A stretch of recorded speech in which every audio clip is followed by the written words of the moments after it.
कराची में दहशतगर्दी और टारगेट किलिंग की वारदातों में 2 कानून नाफिज करने वाले इदारों की कारकर्दगी के बारे में कई सवालात तो मौजूद थे, लेकिन गैंगस्टर्स की लड़ाई के दौरान लियारी में अरशद पप्पू समेत 5 अफराद के अगवा और कत्ल ने कुछ मजीद सवालात को जन्म दिया है।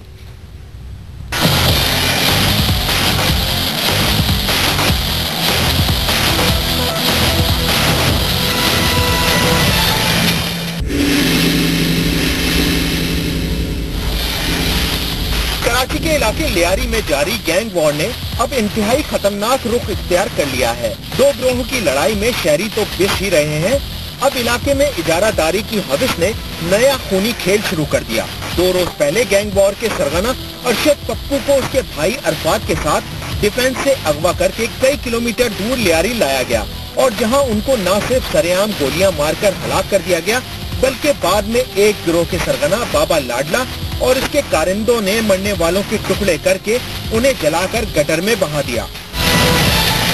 लेकिन ये कहानी यहाँ खत्म ना हुई, क्योंकि अब मारे गए अफराद के मोबाइल फोन की मदद से दीगर इलाकों में लाशें गिरना शुरू हो गयी।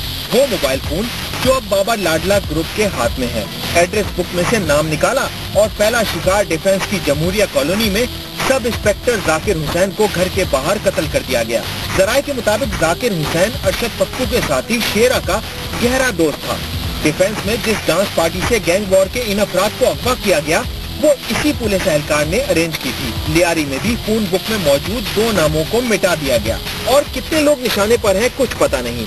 अगर पता है तो सिर्फ ये कि कानून और उसे नाफिज करने वाले इदारे कहीं मंजर पर नहीं।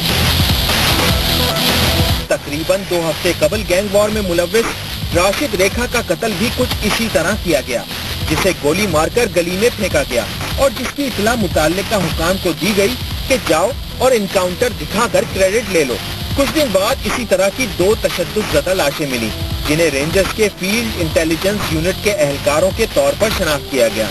1 माह के दौरान होने वाले इन तमाम वाकयात से ये बात आया है कि किसी का बनाया हुआ कोई डेथ स्पॉट किसी के कहने पर मावराए अदालत कत्ल कर रहा है और किसी का रास्ता साफ किया जा रहा है, और इन वाकयात पर तमाम सियासतदान, पुलिस और रेंजर्स खामोश नजर आ रहे हैं।